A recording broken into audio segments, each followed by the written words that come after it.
Nuanez now. Watch the show statewide on SWX Montana Television. I like football! Now here's your host, Colter Nuanez.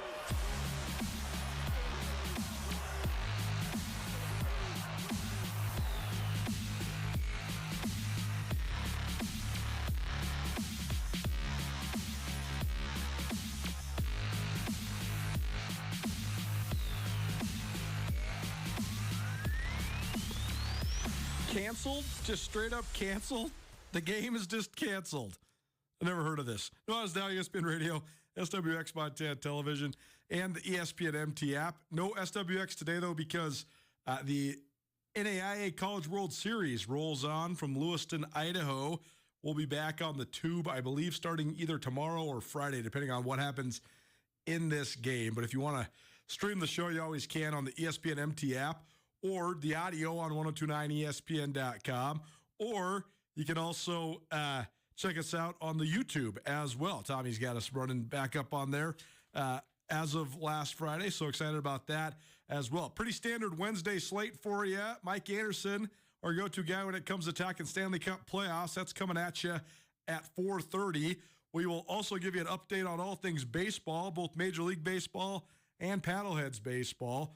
Paddleheads have scored 3 touchdowns, about 3 games in a row. So that's been interesting to watch, to say the least. But we are the official affiliates of the Missoula Paddleheads for yet another summer. So happy to be happy to be the affiliates, and happy to have Jeff Safford's great talents on the radio pretty much every evening throughout this summer.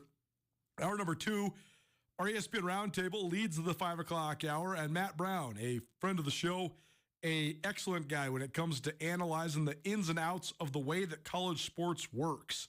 He is the curator, founder, and author of the Extra Points newsletter, which does a great job of just sort of diving into athletic departments and athletic department news, budgeting stuff, scheduling. And it's become more and more of a hot button topic because people are just kind of really curious about how all this stuff works. And Matt does a great job of articulating it, both in his writing and reporting, and also in his ability to explain things on the radio. So as we've been tracking the last several weeks, there was a 3-part lawsuit, 3 different plaintiffs against the NCAA and the Autonomy 5 conferences. That's what most of you guys know as the Power 5. Those lawsuits came to a settlement to a sum of about $2.8 billion.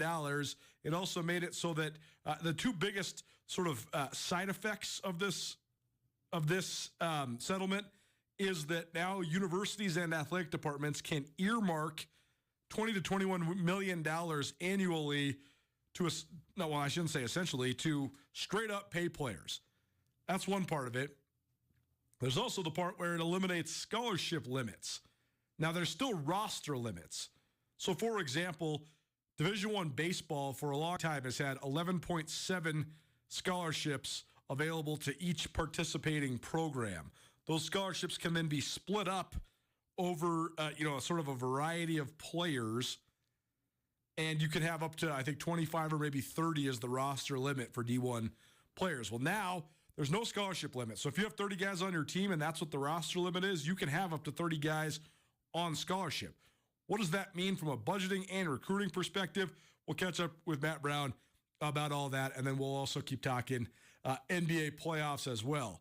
I lead, though, and I forgot to mention, our headlining guests, our primary guests today, other than the incomparable Matt Brown, include a couple state record setters. Nash Coley, a senior at Bozeman Gallatin High School, and Jack Murray, a junior there for the Raptors.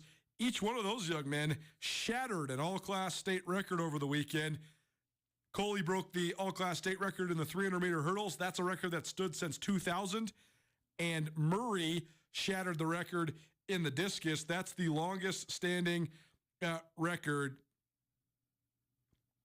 in Montana. It stood since 1982, so more than 40 years, and he shattered it big time. Andrew's reminded me as well that the second biggest day of college football video game news in 10 years, And Matt Brown is going to be on, and he said you want to talk about court cases. So we'll also talk about NCAA football. This is something that I haven't actually let myself get into, so maybe I'll bring Andrew in here in just a minute to sort of fill me in. I now am old. I'm an old man. I'm a middle-aged man with a family, and I have not played a video game of any sort in years and years. For absolutely not one time since I started dating and then was engaged to, and now I'm married to my wife. Not once, not one time in our several years now relationship have I played a video game. I'm trying to think of the last time I played a video game. That's actually not true. That's a lie. I've played some NBA 2K over the Christmas break with my 7-year-old nephew, my brother's older son. That said, I am not some holier than thou art.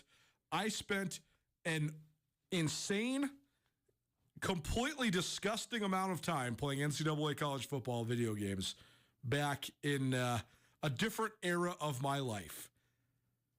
I absolutely maxed those games out. I probably played, man, if you were to go from those early NCAA games in like 2003 through the most recent one that came out in 2014, I bet you I'm not kidding. I bet you I played close to 100 full seasons on Dynasty mode, maxed the whole thing out, did all the recruiting in and out, the visits. I had the whole thing completely formulaed. It's actually crazy to think about how much time I wasted doing that. But gosh dang it, those games are fun. So we'll get to some of that stuff with Matt Brown as well. But our first hour headlining guests include Nash Coley and Jack Murray, the record setters from Bozeman Gallatin, and a whole bunch more fun. And then Matt Brown, Extra Points newsletter, as part of our ESPN Roundtable. I led with, it's Nuanez now, ESPN Radio. I led with that they canceled the game. I have never heard of this in terms of the phrasing. Now you do hear schedule reorganizations. You hear about buyouts quite frequently. But this hit the inbox today at about 11 a.m. And mind you, it's May 29th. Usually when you're getting these football scheduling email adjustments or scheduling adjustments via email, usually you're getting these emails in, I don't know, January, February, not May, not less than 3 months out from the scheduled game. But this is from Montana State.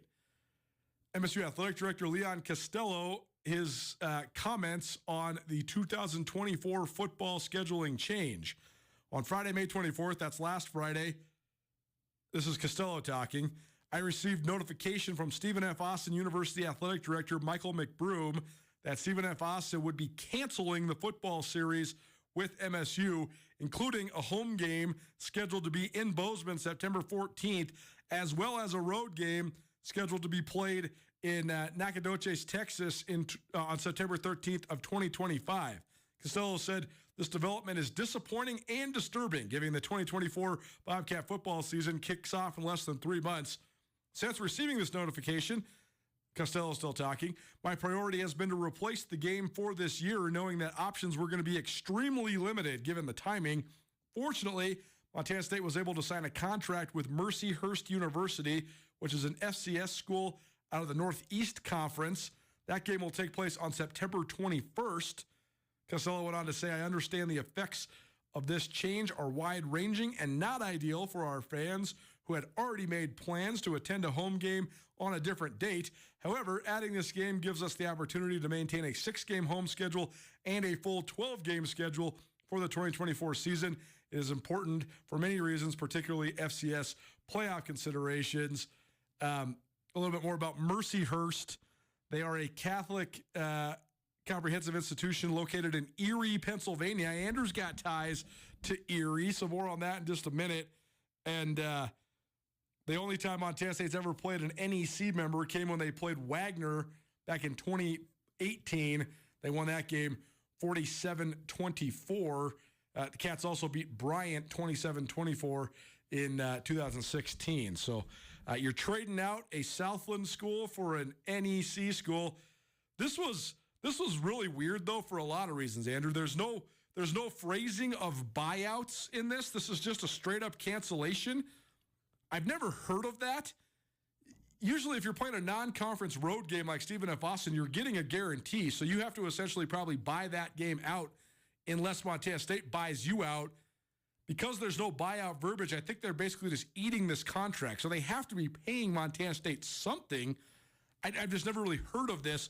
And, Leon Costello's a pretty steady, even guy. So for him to say in a printed statement that this was disappointing and disturbing, I think he was probably caught off guard at the very least and probably pretty frustrated by this at the very most. Yeah, well, you don't see this happen ever for really good reason. I mean, think back even to, when Idaho dropped back down to the FCS, right. Penn State didn't drop their contracts. Nope. Even though, suddenly you're playing an FCS team. Right. It never happens. It's sort of an unspoken rule, I think, among athletic departments because you're all relying on each other for these games sometimes, and everybody in the country can see that you did this.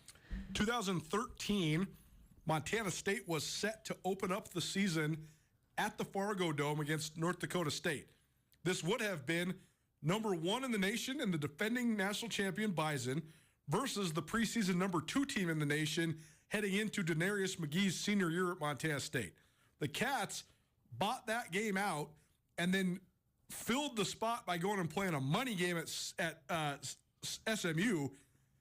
That was a huge point of consternation. The next 3 times I went to North Dakota, every time I was getting my ID checked, Bison people would be like, "Oh, we were with the Cats. Those guys, they were scared. They didn't want to come out here." I'm like, well, I'm not with anybody. I'm just with the newspaper. But there was a lot of bad blood over that. But that one made a little bit more sense because the Cats got a $750,000 paycheck from SMU and then were able to schedule another home game against Monmouth.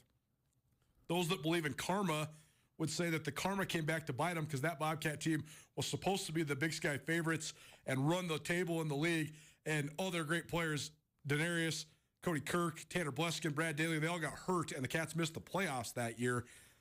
Karma aside, even though that was a bitter taste for NDSU, it made sense because you're readjusting finances. This is just Stephen F. Austin literally eating it. Like, they're just saying, we are out. We don't want to come here. We don't want to come there.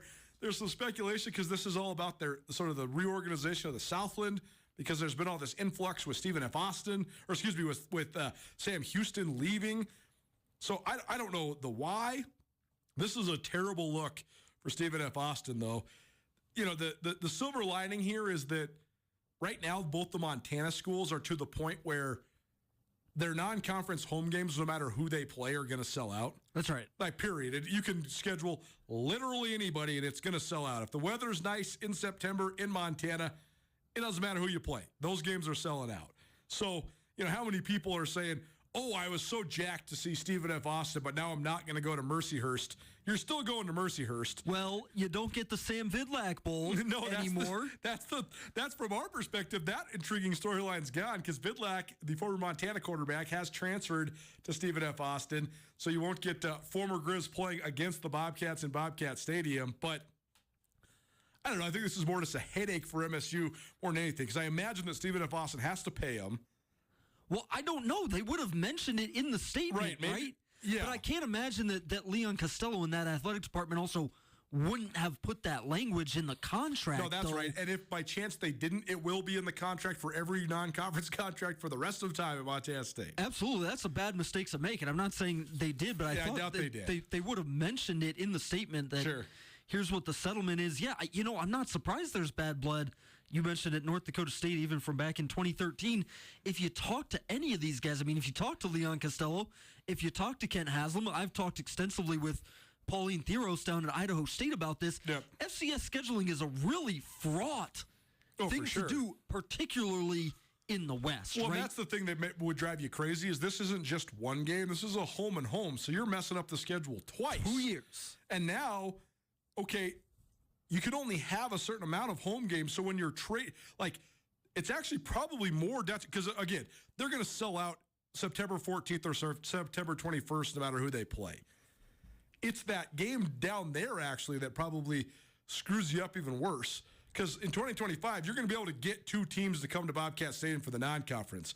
Finding that quote-unquote quality, I know Stephen F. Austin has not been very good in recent years, but they're still, they're a FCS program that has made the playoffs. Right. Like, they're a lot better than a lot of other programs you could play.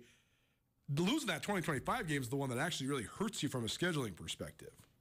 Yeah, I think that's right. We'll see how they fill that in, but it's just a hassle that none of these ADs want to go through at any point. They put a ton of work into these schedules. We talk all the time about, scheduling quirks can mean the difference in whether you make the playoffs or not. If you're on the bubble line, a lot of times it just comes down to your schedule and who you played. The committee puts a lot of stock into that. You want to craft a schedule that makes sense. It's also a 12-game year. So every 5 years you get to play an extra game. The FBS gets to play 12-game schedules always, but the FCS, it's on a 5-year rotation. So every 5 years you get to play that extra game. So if you're the Montana schools, you generally want that extra game to either be a giant money game at a Power 5, or you want it to be a home. Yeah. Like the Grizz have 7 home games on their schedule. You're not allowed to have more than that except for on these 12-game years. But that's a huge amount of revenue. I mean, you're talking $750,000 to $1 million in ticket sale revenue that these schools are going to make when they have that extra one. So, let's say you only have, because the Bobcats too, they have the ability to have a more than capacity crowd. Like their home attendance sellout is 17,777, but they can have 18,000 plus, 19,000 plus. Stadium record is 20,000 when they move in some of those standing room only seats. I don't think you're getting standing room only for either Stephen F. Austin or Mercyhurst, but it really does hurt you. Like if you sell 16,900 tickets to Mercyhurst instead of 18,100 to Stephen F. Austin, that does hurt you financially as well. That's not a rounding error at all, but No. The important thing was getting the game back on the schedule. A shout out to Mercyhurst though, the newest Division I program, I believe. I believe that's right. We got that news about a month ago. It's just funny how, my life interacts in ways like that. But yeah, I love Erie. I interned there when I was in journalism school at the newspaper there. Mercyhurst, it has a really good athletic program, actually. Really great baseball program. Yeah. One of the best D2 baseball programs For around for a long time. But we'll see how they look moving up to Division I. The other thing is, like, people say, oh, man, on Northeast Conference team, this is so silly, blah, blah, blah, blah. I mean, honestly, I was at both the games when the Cats played Wagner and when they played Bryant. The Cats were in control, but, like, it was not, it's not like just, 63-0 completely running them out of the stadium. Like, Wagner scored 24 points. Wagner's head coach was endlessly entertaining. I don't know if you remember this guy. He was, he's just like straight up, Northeastern guy. That's just, he was really, really funny, really interesting to talk to. Same with, I thought Bryant too. Well, they're going to be well coached, smart, tough guys. It's just like when, Drake comes to town or whoever else. Nuanez now, ESPN. Butler's a good example from the Grizz last year. Thanks so much for tuning in here. Let's talk some track and field. A couple young men blew a couple all-class records out of the water. I caught up with Gallatin High stud duo earlier today. Well, our coverage of the state track and field championships from over the weekend commences and continues after a jam-packed day yesterday. We're going to catch up with a couple of the all-class record setters, and they both happen to be Gallatin Valley Raptors. Both Nash Coley and Jack Murray joining us here on Nuanez Now. Nash broke the record that stood since 2000 in the 300-meter hurdles, and Jack broke the longest standing record in the state of Montana, a record that's held since 1982 in the boys discus. That helped Gallatin win their second straight Class AA championship. Guys, thanks for being here. Congratulations, first of all, on your success. How you doing? Thank you. We're doing pretty good. It definitely feels good to go back to back as a team. Let's we'll start. We'll go back and forth so the people on the radio know who's who. So I'll identify each one of you guys by name. So we'll start with you, Nash. You've been flirting with this 300 record all year long. I mean, all your times were right around that mark, but you have to do it at the state meet to actually set the record, right? So just tell us about just your pre-race mindset, your pre-race strategy going into it. It's been the same as every other meet. It's just locking in my mindset to understand what I need to do to just run fast enough to keep up pace, keep momentum over the hurdles, and just locking in the head. And then when you crossed the finish line, you saw the time. What was your reaction? What'd you think? I just mostly thought it finally happened. I was able to do it, and I was really excited to do that. And Jack, on your side, I mean, I know you were great in the throws all year long, but the guys who were sort of setting the pace in the discus in AA, Aiden Krause, Danny Sermon, you were kind of like in that third slot. But then you come out and you have not only a record breaker, but you shattered the state record. So just tell us about sort of your pre-event mentality. And then what was it like when you saw 198 come up on the measurement? Yeah, I was coming in about 6 feet behind Aiden Krause out of Kalispell. And that definitely helped to push the pace of things because I knew it would take something big to beat him. He's a legit thrower, and it was going to take something big to just win the meet, let alone break the record. Did you know you had that in you? Because you've had some great throws this year, but I mean, breaking your PR by 11 feet, that's pretty impressive. Yeah, I've been able to do it in practice for most of the season, but I've just been struggling to really get in the competitive mindset and put one together when it really matters. What's that take to sort of, because all these events, that's why I love track and field, right? You got to be at your best when your best is needed, and you only get really one chance. I guess in the throws, you get several chances, but sort of getting yourself mentally ready. We'll start with you, Jack. I mean, what was your process like to sort of be able to perform at your best on the biggest stage? I definitely just try to stay relaxed and trust that I know how to do what I need to do, and really just go in with the confidence that just the confidence in my own abilities. And Nash, I mean, was this a record, or was this record a goal of yours coming into the year? I mean, did you kind of have this thing in your sights? Yeah, I've had it in my sights since last year at state when I just took that title as well. And it's just been a huge motivator throughout the season. Nash goalie Jack Murray of Gallatin High School joining us here on Nuanez now, ESPN Radio, as well as SWX Montana Television and the ESPN MT app. I read the article in 406 MT Sports as well. And Nash, you mentioned that Jake Larson, the former record holder, was there. So just take us through that moment. That's kind of cool. I mean, he's held that record for 25 years. So that must have been kind of cool for you to actually get to talk to the guy whose record you broke. It was really cool, but it was sadly like a short, quick, hello, my name is Jake Larson. You broke my record. It was really quick, but also really cool to just have him there and seeing it happen in person. And it was really just awesome to meet him. Oh, that's awesome.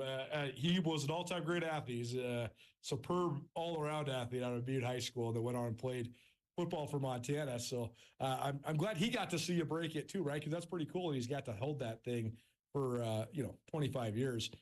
For you, Jack, knowing that the record you broke, I mean, that's the longest standing record in the state of Montana.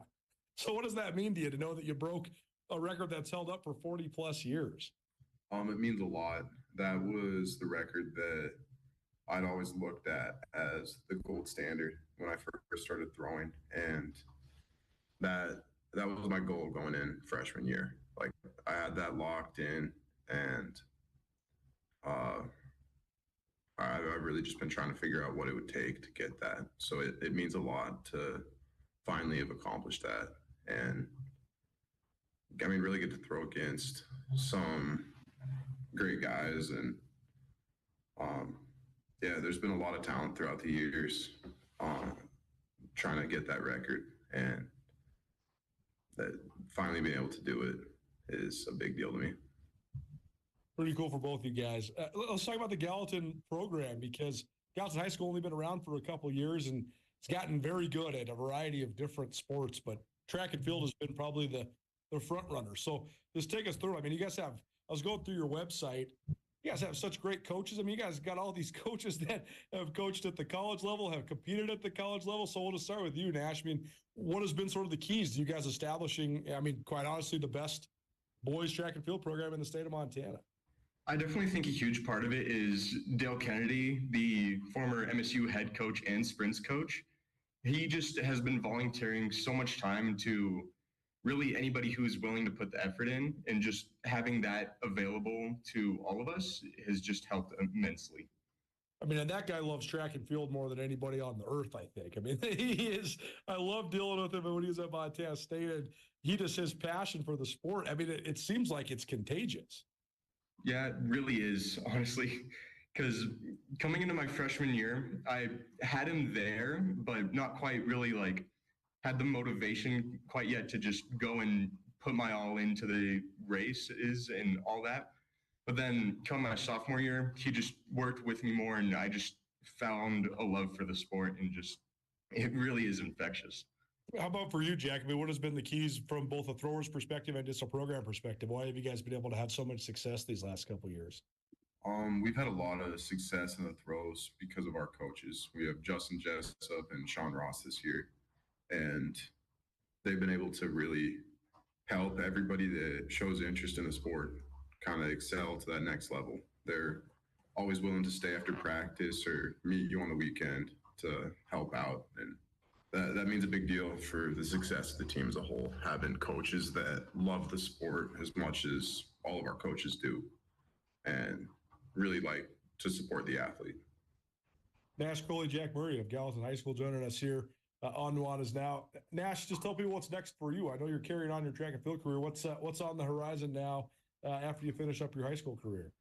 Actually, today's my last day of school. And so after this... Congratulations, last day of high school. Good for you. Thank you.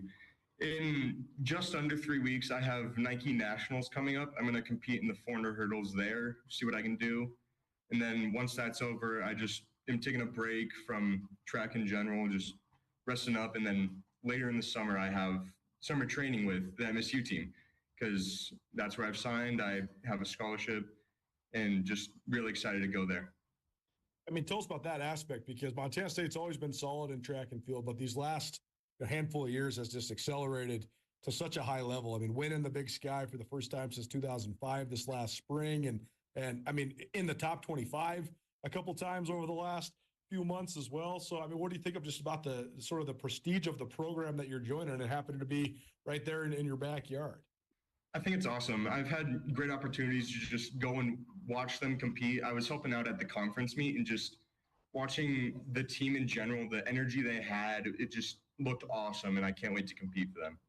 Super cool. And Jack, you got another year left. So how do the goals sort of readjust now for you? I'm just excited to keep pushing and see what I can make happen in high school before I go throw at the next level.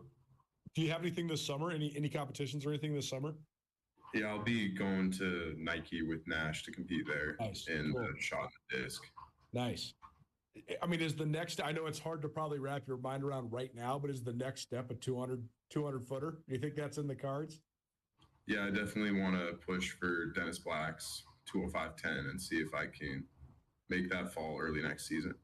Yeah, impressive, man. I mean, Dennis Black, a Montana legend. I mean, the shot put, that's as far, that's one of the most far out records in the entire state, right? I mean, I think 68 feet and change. So maybe that could be in your sights in the future as well. That's an incredible record, and I don't know if that one's going to fall anytime soon. I don't think I'm not near there in shot put. Discus is more what I've been. Yeah, totally. Well, last thing for both of you guys, Nash Coley and Jack Murray joining us here on Nuanez now. What will we remember most about this season? We'll start with you, Nash, since you're a senior. I mean, what will you sort of remember, not just about this year, but these last couple of years going through this and being back-to-back champs? I think the most memorable part is always the 4x4. Just, I love being in that relay. It's my favorite race of the day. And then just like always getting the baton and handing it off. Just, I love being with that team. It's so much fun. And for you, Jack, what will you remember most about these last couple of years? I love spending time with all of the throwers. I mean, we got a great group of people. We have some awesome athletes, but more importantly, everybody's pretty close and always happy to go hang out as a team and just make memories. Gallatin High School, the AA champions for the second year in a row in boys track and field, and a couple all-class record setters joining us here on Nuanez now. Nash Coley, a senior, Jack Murray, a junior. Gentlemen, thanks so much, and enjoy summer. I know Jack's got a couple days of school left, but congratulations on graduating, Ash, and thanks so much for taking some time here with us today. Yeah, no problem. Appreciate those young men for chiming in. A couple impressive records. A couple of the more impressive records in the world of high school track and field. From high school track to the Stanley Cup playoffs. Don't change that dial. Keep it right here. Nuanez now, ESPN Radio. The Missoula Community Foundation would like to thank everyone who participated in Missoula and Bitterroot Gives, our annual Community Giving Day. Together, we supported over 200 local nonprofits that helped to make our community a great place to live, work, and play. Thanks to the support of more than 4,000 donors, our community supported over 200 local nonprofits, raising over $1.3 million. If you missed Missoula Gives on May 2nd and 3rd, there is still time to contribute and take part. Learn more and give at missoulagives.org.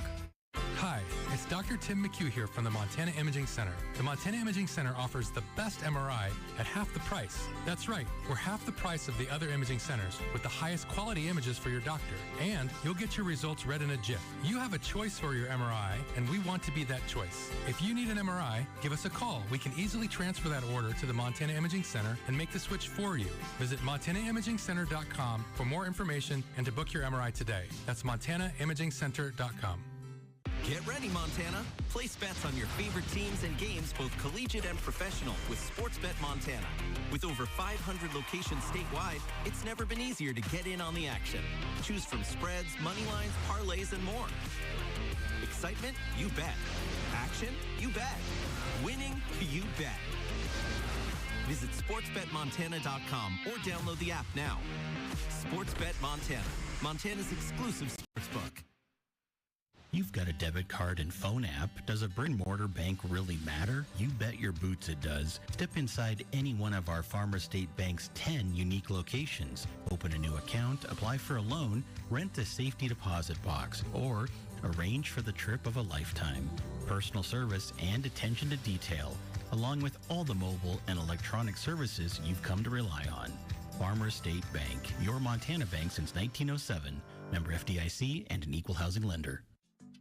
Do you get your car washed more than once a month? Of course you do, because you treat your car like it deserves to be treated. If you love having a clean car, you need an unlimited car wash package from Dazzlers. For $37 a month, you can get the most deluxe, thorough, efficient car wash anywhere in the city of Missoula. Basically, after your second car wash of the month, the rest are free. Treat your car like it deserves to be treated and save money while doing it at Dazzlers Car Wash of Missoula. Dazzlers Car Wash located on Radio Way off of North Reserve in the Garden City.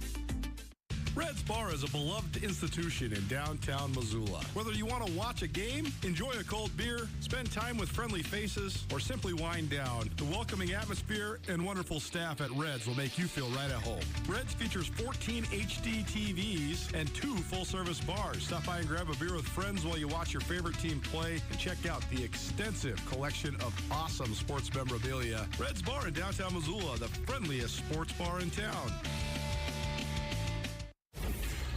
ESPN Missoula Sports Center. On the very last jump of her high school career, Ava Kellenberg had the leap of a lifetime. Hello, I'm Andrew Houghton. At the Class AA State Track and Field Championship meet in Great Falls, Kellenberg, a senior at Missoula Sentinel, soared 40 feet and 8 inches in the triple jump, shattering the all-class record held by former Spartan standout Lauren Hagen since 2019. The epic jump broke Hagen's old mark by nearly a foot. Kellenberg is headed to UCLA next season. At the Class A meet in Laurel, Olivia Lewis also had an unforgettable performance to smash another all-class state record. The Corvallis senior dynamo ran 41.86 seconds in the 300-meter hurdles to obliterate the former all-class record, which has been held since 2013 by former Missoula Sentinel and Washington State standout Liz Harper. Lewis's effort helped the Corvallis girls cruise to their second straight title, and Lewis, who is headed to Montana State next year, won gold medals in the 100 hurdles and the 400 meters as well.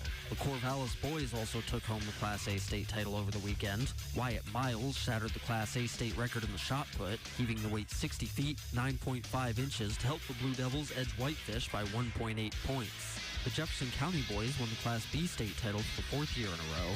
Dalton Noble, who will play football at Montana State next year, led the way by winning the shot put and placing 3rd in the discus. This ESPN MT Sports Center is brought to you by the King Ranch Golf Course. This is Nuanez Now on 102.9 ESPN Radio Missoula.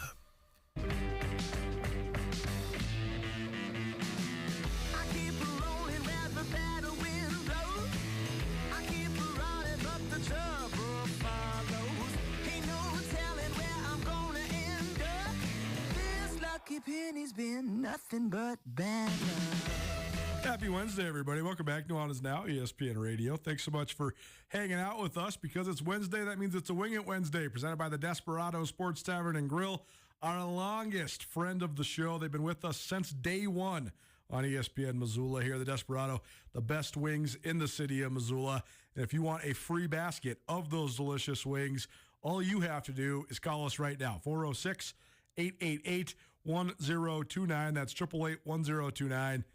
Caller number 5. We got a free basket of wings for you from the Desperado Sports Tavern and Grill. No better place in town to eat wings. No better place in town to watch hockey. And that's what we're talking right now. Stanley Cup playoffs are coming down to it. We are about the midway point of each of the conference finals. And by the time this segment rolls around next week, we will probably have the Stanley Cup finals set. Mike Anderson, our go-to guy when it comes to talking all things NHL, in studio with us. How you doing, buddy? Good to see you. I'm doing well. How's it going? Good, man. First of all, I must admit, for the first time in this segment all summer, I am coming in fully blind. I got nothing. I did not. I had it all. I've been watching it, and doing this segment has made me watch more hockey than I normally probably would, and I've been very much enjoying it. I don't even know what happened other than the weather was really nice and my wife was working, so I was just outside. Right. So I have not watched any of the conference finals action. So let's just go through it. Let's give people the update. We sort of set the scene last week. We had our conference finals set. Edmonton and Dallas in the West, and then New York, the Rangers, and Florida in the East. So how's it all played out so far? Well, so far the East is at a dead heat, 2-2. And 3 games in a row have gone to overtime. Wow. So it's been a very, very close series. 2 really good teams, stylistically pretty far apart. And we talked about it last week. New York really just riding that we don't get many shots, but we bury our chances wave, and we have a really good goalie. And Florida is absolutely dominating them in possession. But the games have been close, and that's been New York's MO all year, and Florida's been doing what they do. Generally speaking, the team that generates more chances consistently is going to win out in a 7-game series. But New York's fought against that reality all year. So I have no idea where that series is going to go. Shesterkin's played incredibly well. It really all kind of came down to, I know you didn't watch it, Coulter, but late in the game, Zibanejad's heading down the ice. I believe the score is even tied at this point. He has a chance. That's a golden opportunity after Florida's been dominating for shift after shift after shift. New York comes back at a 2-on-1. Zibanejad takes the shot. It goes right over the crossbar.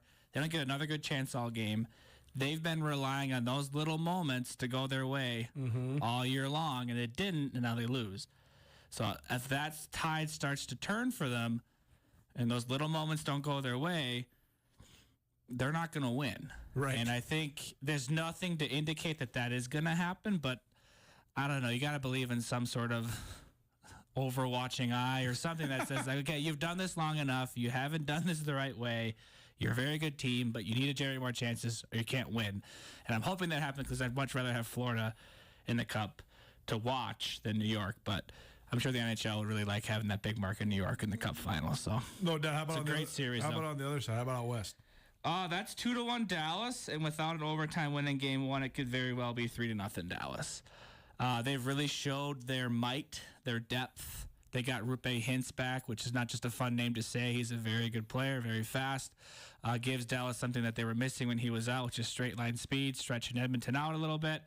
You saw that right away he played with Jason Robertson, who scored a hat trick last game as his line mate, with Hintz being a part of all 3 of those goals.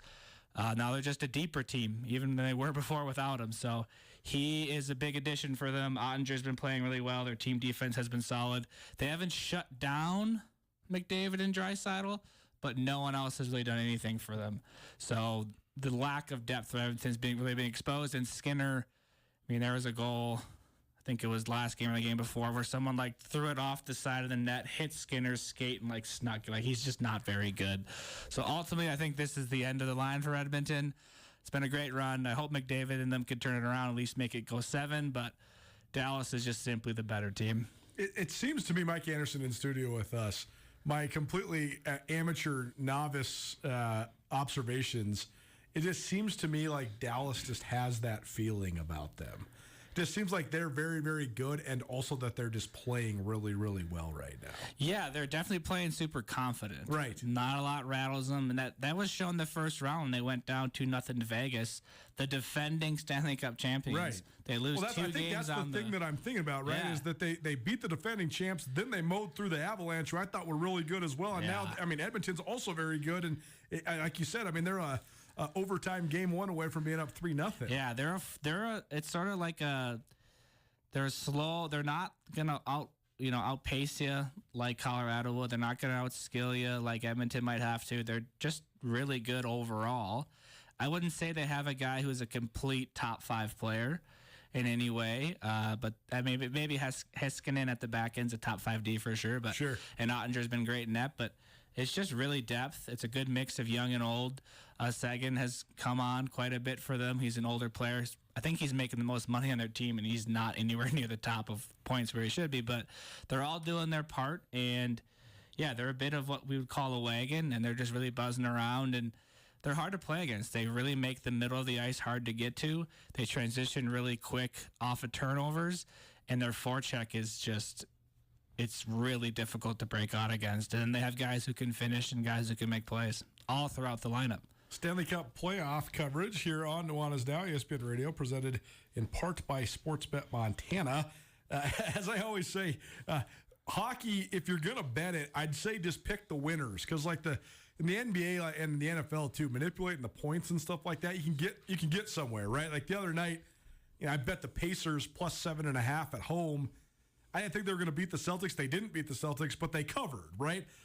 In hockey, especially in these conference finals, it's like a 1-goal spread. So just pick the winner, because if you think, if you're going to bet like Edmonton minus 1.5, that's because you think Edmonton's going to win. They're either going to win by a goal or 2 goals, so you should just pick the winner instead, because picking Edmonton to win and having a win by 1 goal and losing your bet is a silly thing. That would be silly. So I would say just pick winners when it comes to Sportsbet Montana, when it comes to these Stanley Cup playoffs. Tonight, though, Edmonton hosts Dallas.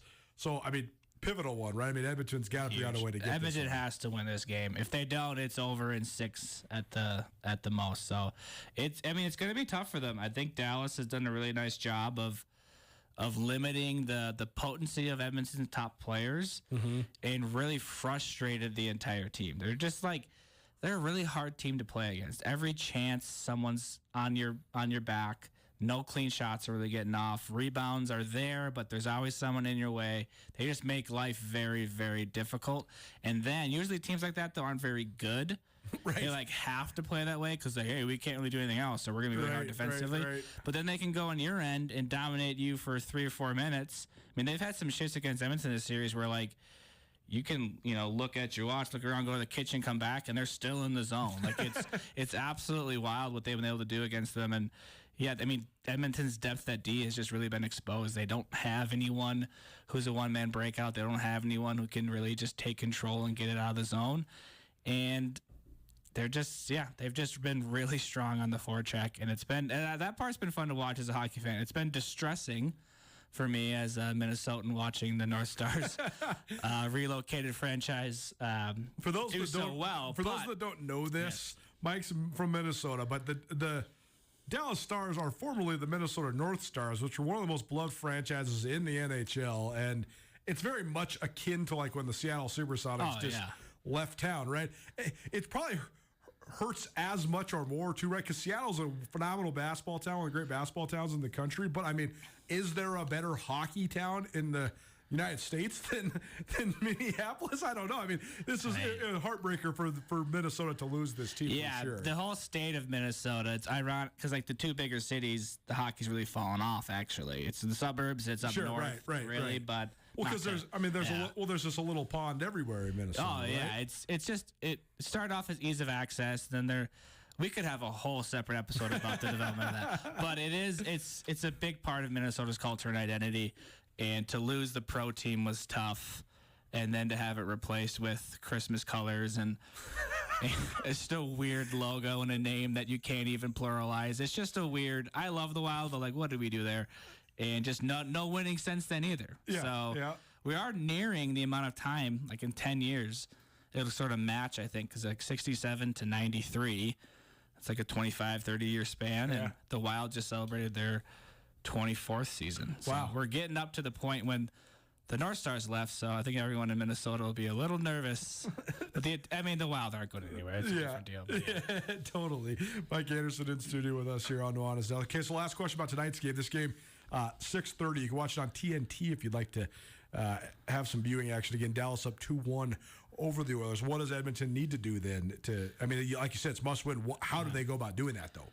They need to find a way to change their entry points into shooting in the zone. So, first of all, they need to get out of zone cleaner. So they either need to just start chipping pucks out and chasing them down and putting pressure on Dallas D in the neutral zone, or they need to be a lot more controlled on their exits and shorten up their passes as they try to get out of the zone.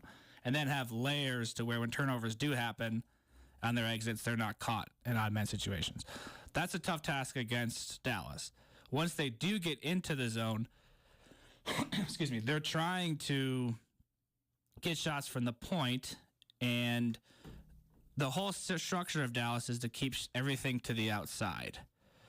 And if you keep attacking something that is set up in a certain way where point shots are very common in hockey, so a lot of defensive structures are set up to say, hey, we're going to eliminate those, make it really hard to get shots through.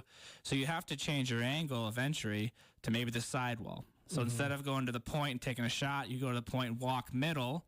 And if they don't take that, you shoot from the middle, or you go back to the point, back to the wall, and then attack from the side.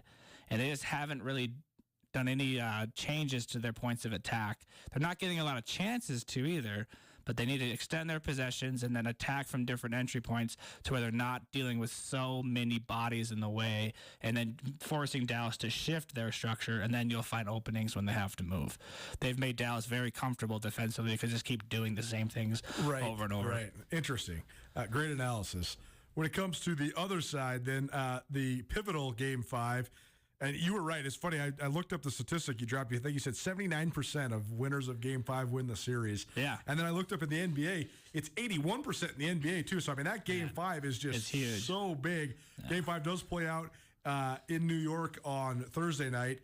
Tickets are unbelievable. I'm looking at the ESPN website, and they always have the tickets starting as low as.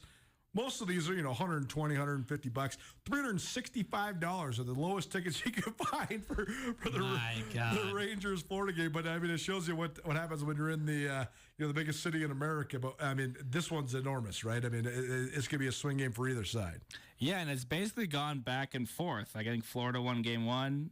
Well, then New York won 2 in a row, then Florida won Game 4. So there's been a little bit of a variation in that, but 3 overtime games in a row.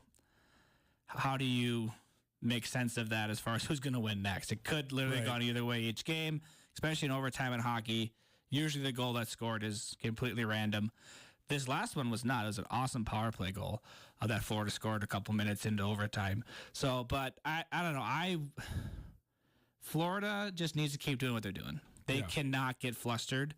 And New York needs to hope that the way they've played all year continues to benefit them by, hey, we're going to let Shesterkin make a ton of saves a game, and then we're going to bury our chances when they come. And in sports like soccer, where teams tend to do that, you can win some games, but you really see teams who play that way win the whole thing. Right. You can't play not to lose if you actually want to win a championship. And to me, that's sort of been New York's whole thing, is they just sort of, I mean, I've seen stretches in this Florida series where they're barely ever in the offensive zone, and they seem totally cool with it. Like, they're not panicking. Right. They're like, yeah, this is what we do. We just get torn up all game, and then Panarin or Zibanejad or one of our studs, Kreider, scores a goal in tight. Another team's insanely frustrated because they've generated 10 times the chances but haven't scored on us yet. So they have to hope that continues to go for them. I hope, for the sake of my views on hockey, that Florida wins this series because I really don't want a team like New York to be modeled in any way. Mike Anderson in studio with us. I said we might have a Stanley Cup final set by the time this rolls around next Wednesday. That's actually untrue. We will have a Stanley Cup final set. If necessary, Game 7s would be Monday for the Eastern Conference Finals and Tuesday for the Western Conference Finals. So by the time next Wednesday rolls around, we will have our Stanley Cup finalists. Who do we think? I know who I'm rooting for. You've already talked me into this. I'm rooting for the Oilers out west for sure, and I'm rooting for the Panthers out east. So, I know you're probably on the same page. Those are my rooting interests as well. Who do you think it's going to be? I think it's going to be Dallas, Florida. Okay, that's good. I do think that. That'd be better than Dallas, New York, right? Yeah, it would be. And either way, though, we're going to get a champion who hasn't won something in 20-plus years. So cool. I think Florida's never won anything. Dallas hasn't won it since 99. New York hasn't won it since, I think, 94, I want to say. I think that's correct, 94, when Messier was there and came back. Yeah. And then Edmonton hasn't won it since 1990. Since the Gretzky days, right? Even after. So that's the funny thing. He left. They won a fifth cup without him. Oh, that's right. Yeah. They weren't very good that year either. It's kind of a random cup in 1990, I believe. So, yeah, they've won 5 total and haven't won it since before I was born. It's been 34 years for them. 30-plus years for New York. We're nearing 20 years, for Dallas. And that'll be cool to see. I get kind of, for a stretch there in the mid-2000s, there's a lot of repeat champions. Sure. That kind of got, like it was L.A., Chicago, or Pittsburgh, literally one of those 3 teams for 7-8 years. So right. This is a nice difference, at least. No doubt. Mike Anderson joining us in studio here. Wing It Wednesday, presented by the Desperado Sports Tavern and Grill. Talking all things Stanley Cup playoffs. Thanks for being here, man. Always. Nuanez now. We'll talk some baseball. The Paddleheads are scoring like a football team, and the Major League Baseball race has a couple surprise contenders. That's next. Don't change the dial. Keep it right here. 102.9 ESPN Missoula. It's time for the Montana Club Comfort Food and Game Day Drink Specials. Every Saturday and Sunday, the club's Grizzarita Huckleberry Margarita, Caesars, and Bloody Marys are only $8. Pair them with custom grilled prime grade Montana Club steaks or a tender prime rib sandwich. And don't forget the cheese fries. Full menu at MontanaClub.com. So get into the Montana Club today for an unrivaled flavor experience on Brooks and North Reserve, Missoula. The King Ranch Golf Course isn't just for golf enthusiasts. You're invited to host your next event at their spacious venue that offers picturesque Clark Fork River scenery, a dining room perfect for showers, birthday parties, reunions, or company parties. Planning a wedding? There's a large outdoor venue space and luxurious Airbnb Stonehouse for accommodations. For more information about leagues, season, or daily fees, or to reserve a beautiful venue, give the King Ranch Golf Course a call, 406-626-4000. Join Greater Good Health and the American Red Cross for a community blood drive on May 29th from 9:30 a.m. to 3:30 p.m. at Greater Good Health's primary care clinic in the Northgate Plaza on North Reserve. Your donation can help save lives. To register, visit redcrossblood.com and use code GreaterGoodHealthMT. Your blood donation ensures local hospitals have the supply they need, and it all comes from generous volunteers like you. Mark your calendars for May 29th and join us in making a greater good. Thanks for giving back, Missoula. Ready to dive into some sizzling deals? This weekend only, Mountain Hot Tub is hosting a spectacular pop-up sale at the Ravalli County Fairgrounds. Don't miss out on their lowest prices of the year. Check out unique one-of-a-kind spas, 2023 demo models, and a wide selection of refurbished hot tubs with prices starting at just $19.95. These deals won't last long. Hurry in to meet the Mountain Hot Tub team and find the spa of your dreams. Sale starts Thursday, May 23rd at 10 a.m. Mountain Hot Tub at the Ravalli County Fairgrounds. They can't wait to see you there. Come hit the links and support your Montana Grizzly hockey team at the 3rd Annual Grizz Hockey Golf Scramble on June 29th at the University of Montana Golf Course. A shotgun start is scheduled for 9 a.m. with a catered lunch to follow play at 2. The cost is only $350 per foursome, which includes greens fees, a cart, beverages, lunch, along with Grizz Hockey swag. Visit grizzhockey.com today to register your foursome. It's the 3rd Annual Grizz Hockey Golf Scramble, June 29th at the University Golf Course. High school students in Arlee are invited to join the Teen Art Project, sponsored by the Arlee CDC, the National Endowment for the Arts, and the Missoula Art Museum. Students will meet at the Arlee CDC on Fridays, 9 a.m. to 2 p.m. from April 19th to June 20th to collaborate on creating public artwork. The program is free for Arlee teens with pizza and art materials provided at each session. To register or more info, call 406-726-5550 or online at arleecdc.org. 1, 2, 3. Nuanez now on ESPN Radio. Scar tissue that I wish you saw. Sarcastic, Mr. Know-It-All. Close your eyes and I'll kiss you, 'cause with the birds I'll share. With the birds I'll share this lonely view. And with the birds I'll share this lonely view. And push me up against the wall. Welcome back. Nuanez now, ESPN Radio. Appreciate you for hanging out with us here on this Wednesday. Coming up here in about a little less than 10 minutes, Matt Brown, Extra Points newsletter, will join us to talk all things college football realignment, the state of the NCAA, given the recent settlements, and, of course, the pending release, the illustrious return of the NCAA football video game. He got a little bit of an inside look at it recently. Saw it at our ESPN Roundtable coming up at the top of the 5 o'clock hour. Missed anything in the first hour of the show, you can always find it on the Nuanez Now podcast, which is proudly presented by the M Store, where they're all Grizz all the time, the Montana State Bookstore. Shop online at msubookstore.org, and Schulte Law Firm. Had a bad day, been in a car accident that wasn't your fault. Visit jschultelaw.com. Thanks to our friends at Cash One Pawn. Cash One Pawn has the most extensive inventory of any pawn shop in Western Montana, whether they're in the market for a firearm, power tools, bows, video game consoles, sunglasses. Cash One Pawn has the best deals around. You can also shop online. Make Cash One Pawn a part of your shopping habits. CashOnePawn.com. Cash One Pawn, Missoula's premier pawn shop. The Missoula Paddleheads off and running. They're off to a 5-2 start after a 22-9 win over the Ogden Raptors. We can have a pretty interesting discussion about offenses in general right now in the Pioneer League and what that says about the pitching.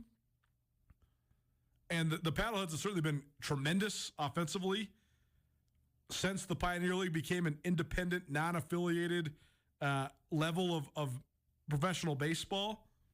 But right now, the Paddleheads offense is utterly ridiculous. I mean, they averaged 9 runs per game and hit .320 as a team last year. They're blowing that out of the water. Last night, they beat the Ogden Raptors 22-9. That is their third consecutive game in which they've scored more than 21 runs. That is not a typo. 3 touchdowns, 3 games in a row for the Missoula Paddleheads. That's coming off of then an 18-run game against the Idaho Falls Checkers. They also had a 16 spot. Paddleheads have scored double digits in 6 of their 7 outings so far this season. So pretty ridiculous offensive run totals so far for the Paddleheads. And I'm just perusing their team stats. They're hitting .376 as a team, slugging .645, and they have a cumulative team on-base percentage of .501. So half the time so far. I know it's a relatively small sample size, but you tell any baseball team on the earth that they can reach base 50% of the time during a 7-game sample size, and they will absolutely take it. We'll see if they can sustain that amount. The issue for the Paddleheads is they're hitting .376. Their opponents are hitting .364. They're getting on base 50% of the time. Their opponents are getting on base 46% of the time. They're slugging .645. Their opponents are still slugging .561. So tons and tons of offense on both sides when the Paddleheads are involved.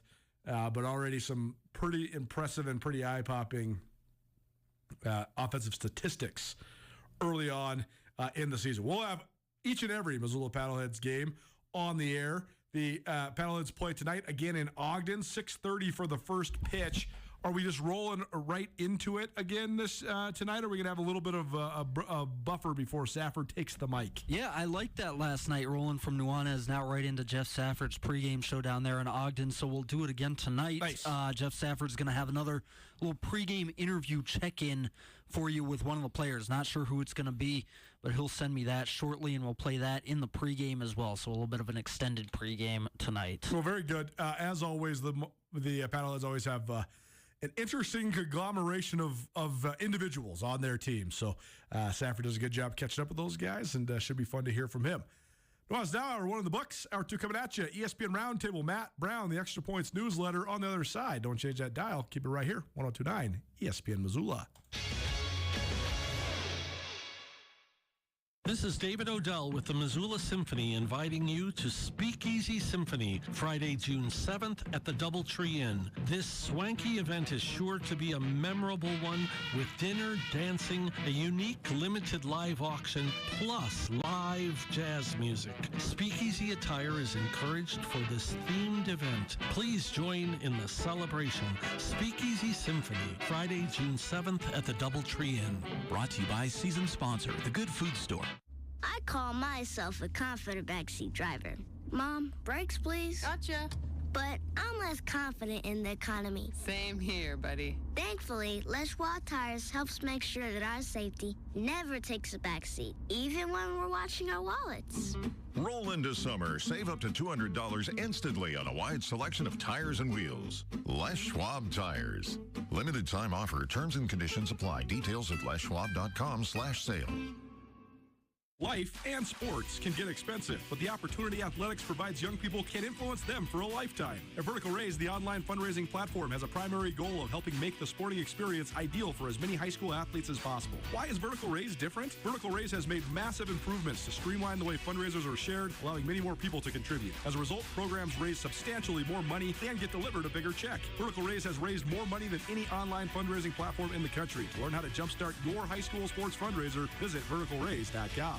The action unfolds at Washington Grizz Stadium on September 28th. Vertex Fitness presents the Zootown Challenge, Missoula's only obstacle course race. Expert, novice, kids, and individuals with disabilities participate in the spirit of healthy competition. Net proceeds support Missoula's opportunity resources. Early bird registration ends May 31st. Sign up at zootownchallenge.com. Zootown Challenge, September 28th. Stop by Vertex Fitness for details.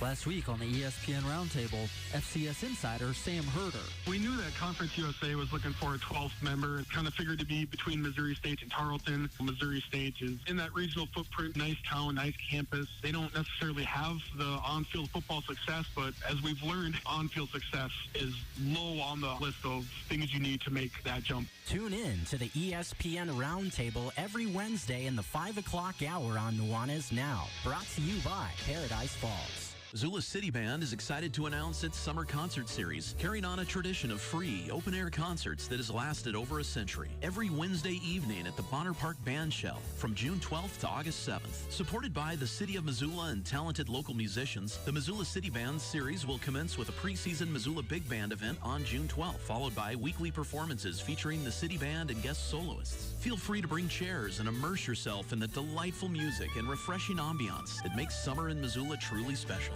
ESPN Radio for Western Montana, KKVU HD3 Stevensville, and 102.9 FM on K275BS Missoula. It's Nuanez now on 102.9 ESPN Missoula. Watch the show statewide on SWX Montana Television.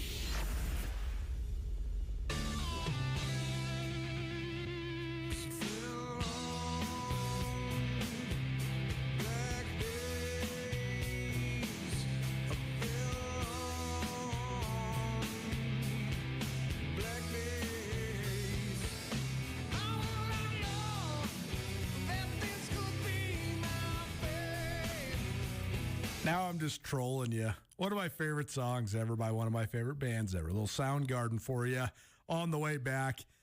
I say I'm trolling because if you've been listening to the show regularly, you know that I've actually been saying that all this stuff that's going on in the wide world of college sports and specifically college football it's not actually doomsday coming down the pipe. I think it's just like learning where the sausage is made, right? Like, so much of all the things that are coming to light are actually things that have been going on for quite some time. The emphasis on and prioritization of and maybe even absolute requirement for all the revenue and the profits and the TV money and all that. So this has been going on for 15, 20 years. And really, if you're being honest, it's going on for 50 years. All the other stuff, I don't know. We're going to get into all of it. But I'm saying, I'm trying to be ironic. We have not fallen on black days. It's all going to be just fine. And, what the heck are we going to do about it? We all have a college football addiction around the state of Montana and around Big Sky country anyways. Are you going to stop watching any of it? Heck no, you're not. And gives us stuff to talk about. Welcome back to Nuanez Now, ESPN Radio. Appreciate you for hanging out with us. Our ESPN Roundtable upcoming. If you miss anything in the first hour of the show, you can always find it on the Nuanez Now podcast. Please rate, review, subscribe, all that good stuff. Nuanez Now podcast presented by the M Store. Visit MontanaMStore.com.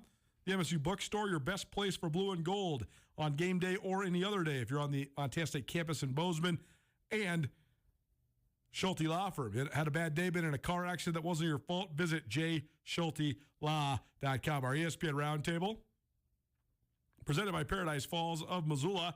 Our guest, a return guest, friend of the show, and one of my favorite journalists to follow. He's Matt Brown. He's the founder and curator of the Extra Points newsletter, covering all things in depth in terms of athletic departments from across the country. Matt, we appreciate you taking some time, man. How you doing? I'm doing wonderful. This has been a real whirlwind of the past couple of days, but I'm excited to be able to spend some time here with you and in this market and try to unpack everything. Well, let's start with why it's been a whirlwind, because I know you've been doing a great job reporting on all this, whether it's the lawsuits and then the subsequent settlements, or just sort of the ever-evolving world of conference realignments. And then the other one that has a lot of people all sorts of juiced up, and that's the pending release of and the return of the NCAA football video games to the world at large. And I know that you got to spend some time with the EA Sports people. So I know that there's some stuff you can share, some stuff you can't share. So where are we at? And just sort of, I guess, just start with sort of the fervor around the return of this game, because this was such a popular game for so long, and then it just hasn't existed in any form or fashion for the last 10 years. So just sort of give us the broad view of all of this, and then sort of the things that you've reported on over the last several months. Yeah, it's the interest in this game is unlike any sports video game, certainly in my lifetime, that I can think of, and close to the fervor for video games, period. Like this, in terms of fan desire for information, I think this is right up there with the Grand Theft Auto kind of game. I actually went down, I went to Orlando last week. I had a chance to play the game. I interviewed a bunch of developers, and the first one of those stories actually dropped today. The media embargo on that visit ended, so I can talk about just about anything that I saw or experienced while I played it. It's I know it's unfortunate for folks here. FCS teams are not going to be in this game at launch. I don't think they're going to be in as DLC this year, but that's something that developers, and I know lots of FCS ADs have reached out about potentially being in the game in the future editions.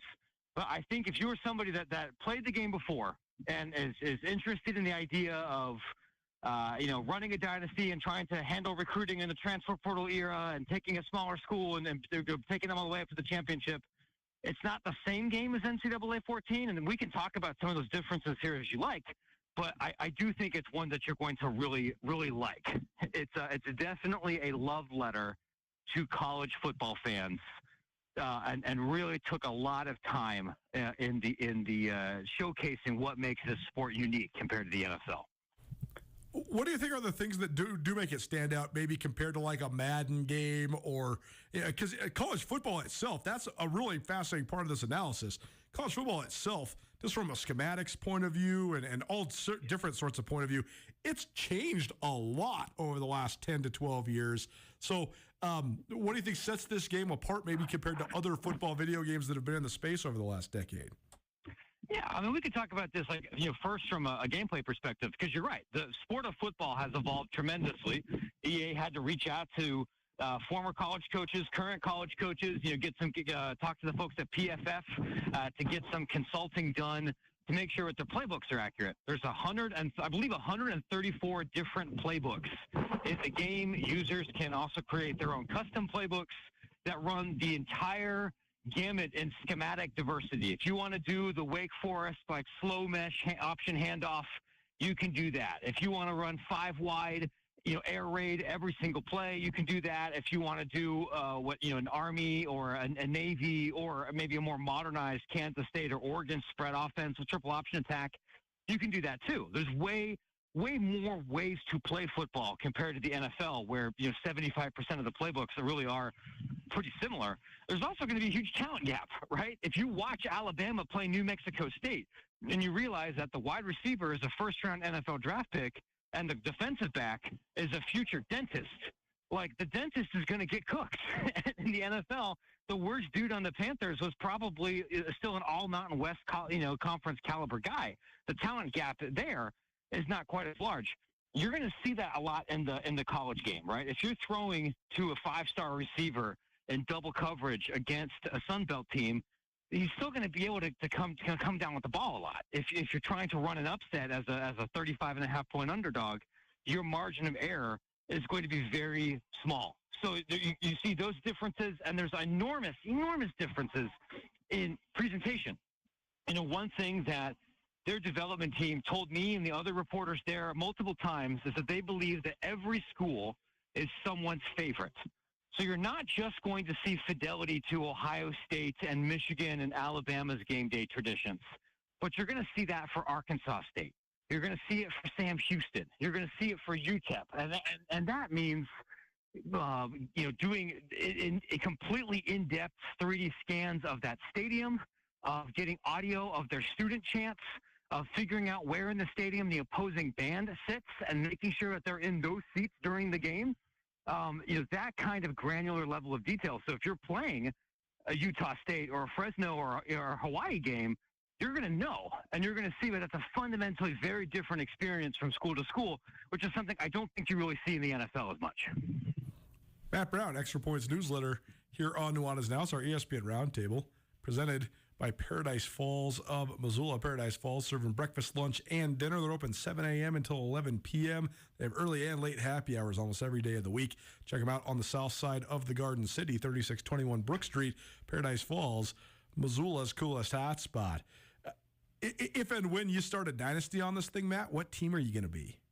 It's a good question, right? Because I grew up outside of Columbus. I have a degree from Ohio State, and normally you think I'm going to pick my favorite team. It does feel like cheating to start a dynasty with the second best roster in the game. Right, it's not as fun, right? It's not as fun, and I've never done that, and I can't relate to people that do that. So what I've typically done is usually start with like a 1-star MAC team, maybe Akron, maybe Miami, maybe Kent State, and go up from there. I think Kennesaw State's going to be a very popular option this year, a new FBS team, just outside of Atlanta, where it's going to be a little bit easier to get some talent. One of the big changes in recruiting in Dynasty this year, which might make some people rethink this decision, is that it's going to be much harder to sign 4-star talent at a Sun Belt or a Mountain West school from the jump. Most elite recruits are going to have deal breakers that smaller schools can't meet. Right. Even if you go 11-1 that first year, just like in real life, you're not immediately going to be going after the top 150 guys. It's going to take a couple of years to get to that point. So maybe a place like Tulane, maybe a place like SMU, or maybe even Rice, even bigger city, bigger geography. Maybe those look to be more attractive options for folks. Well, very good. Anything else you want to add on this before we talk about all of the other stuff that's going on in the wide world of college sports? I mean, shoot, we could easily do an hour on this if people are interested. But I just say, I have some more information coming out about Road to Glory and the kind of nitty gritty of the dynasty mode. The one other addition that I think people will be excited about that you couldn't do before is you can hire coordinators. Which you couldn't have. You manage a staff, and the kind of coach archetype, coach skill system is way more in depth and dynamic than it was before. Because you played last time, right? NCAA 14. What everybody would do was immediately level up their recruiting to like level 20, then go back and do some of the other stuff. And after 3 seasons, you can max out all your skills. There's 11 different skill trees this time, and it's impossible to max all of them out because no coach in real life can max out everything. So you're going to have to make the decision. Do I want to hire coaches that have the same archetype as I do and get extra multiplier bonuses, or do I want to hire people that maybe have complementary or offsetting skills? Maybe I fire them and try to go hire a rivals coordinator to steal his recruits. There's going to be some different resource management questions that you're going to have to answer in Dynasty that I think will be fun for people to play through. Matt Brown, Extra Points newsletter here on Nuanez Now. Let's talk about then the stuff that has come down the pipe over the last week or so. We cited a article from the Atlanta Constitution Journal a couple weeks ago talking about seismic changes. They had quoted a couple conference commissioners saying that this was coming and it wasn't a matter of if, it was a matter of when. And then that sort of rapidly fell into place. We've seen settlements across the board, and this is going to do a whole variety of different things. But the 2 primary pieces of news, at least to me, are sort of the allowance of the earmarking of funds directly from institutions and athletic departments to directly pay players. Another one I think is fascinating is the elimination of scholarship limits, not roster limits, but the elimination of scholarship limits in certain sports. So I guess for you, what are your main takeaways from all this? What were the things that you thought were the most newsworthy coming out of these court settlements this last week or so? Yeah, I mean, both of those things are huge. I think the first thing I want listeners to understand is that this story isn't settled yet. The federal, the House case, Claudia Wilken has not approved this settlement yet. There is it's not likely, but there's a non-zero chance she could reject it.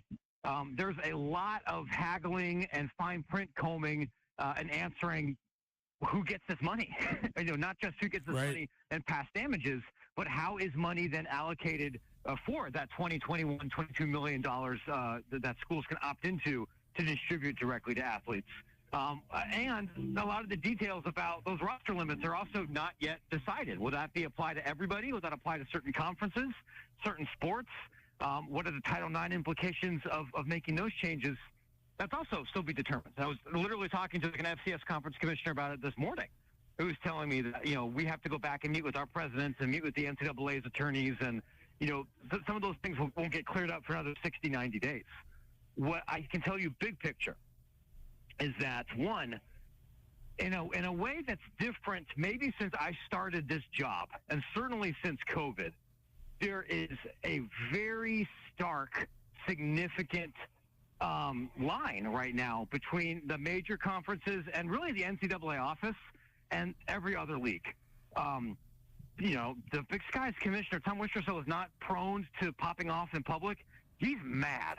For sure. The commissioners of many of these other leagues, they're really angry. And they're angry because they weren't consulted in this settlement, and they're going to have to pay a higher proportion of these back damage costs to pay athletes who did not go to those leagues, right? Like the Big Sky is going to be losing potentially hundreds of thousands of dollars a year to pay back, essentially, back pay to SEC football players. And there was no they weren't involved in that decision. So I think it's something to watch here over the coming months. There's been a lot of talk about tension with, hey, maybe the Big Ten and maybe the SEC, maybe they're the ones that leave and have the NCAA, have to do their own kind of thing here. I'm not saying that the other 22 conferences or smaller leagues are going to leave tomorrow, or even that they want to leave. But I can tell you, people are so angry about this that there's going to be some challenging conversations over the next month, mostly away from nosy reporters like me, where presidents and ADs and commissioners have to sit down and think here, what is my red line? Because if being a part of the NCAA doesn't mean that if that means I will continuously be exposed to legal challenges for other people's stuff, at what point does that no longer worth it for me? At what point do I not want to be associated with Colorado and Utah and Arizona if I'm on the hook for their legal problems? That's going to be a tough question to figure out. I know it's utterly impossible to predict any of this, but is there any sort of foresight that you can offer? I mean, how do you think this is all going to go down? Because I think there's so many different ways it could all go down, right? I mean, obviously, I think that the schools that can come up with the money initially, that's going to be the first point of separation. But like you're mentioning, that's the thing that I think a lot of the common fans aren't considering, is that this could have a massive fallout in terms of people that just don't want to be paying other people's bills, or people that just it's not valuable for them anymore to be in this sort of landscape if they're not benefiting from it. So sort of put that element of this into perspective for us. Yeah, I think that's where a lot of these conversations are going to be over the next year. And honestly, I don't think, as counterintuitive as it might sound, I am not that torn up or that worried about the proverbial haves and have-nots gap rising in football and basketball. Because the truth of the matter is, most of the time, Big Sky and their schools and their peers, they're not really competing against Power 4 institutions in the sense that they're not going. I mean, they're not going after the same recruits, right? They'll play each other a couple of times during the season. They might win one or two of those, and they have a puncher's chance in the NCAA tournament.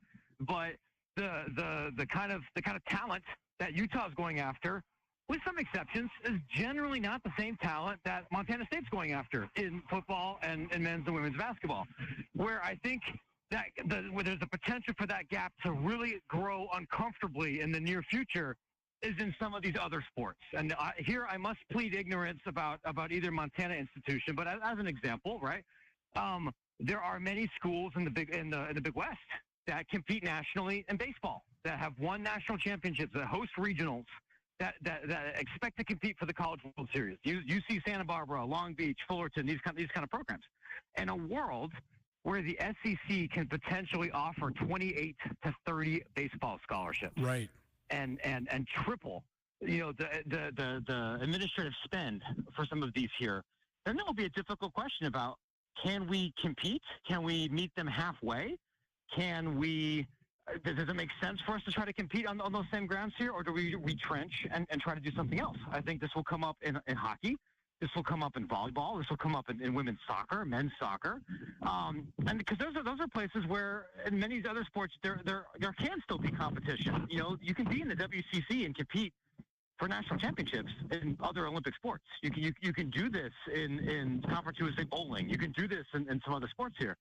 So that will be part of the conversation, and then I think you're going to have more of these smaller leagues sit down and talk about how valuable is it for us to be a part of the same postseason in every single sport? Does it make more sense for us to have postseason events that are they're more right-sized, where people have similar budgets or similar rules? Maybe not.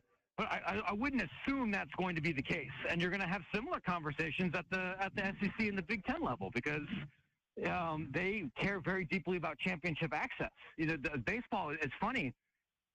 Concern over baseball playoff postseason access is part of what kind of broke Greg Sankey's brain and kind of pushed him to advocating for expanding the men's NCAA tournament, or potentially getting rid of automatic bids and making changes there. They got 13 teams in the tournament this year. That's kind of what they wanted.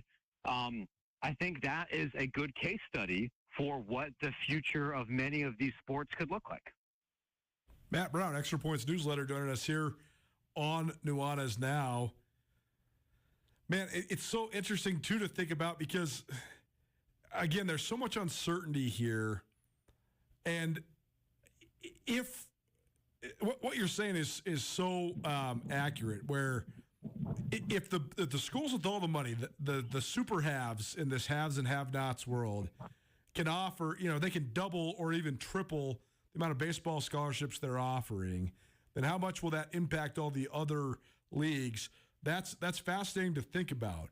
But then there's the thought that, okay, maybe every sport, not just football and men's basketball, just break away and you just have these like top 50 massive revenue generating institutions to sort of alone in their own little universe, and then everybody else is left to exist in what's probably a more familiar space for so many fans that are following it, right?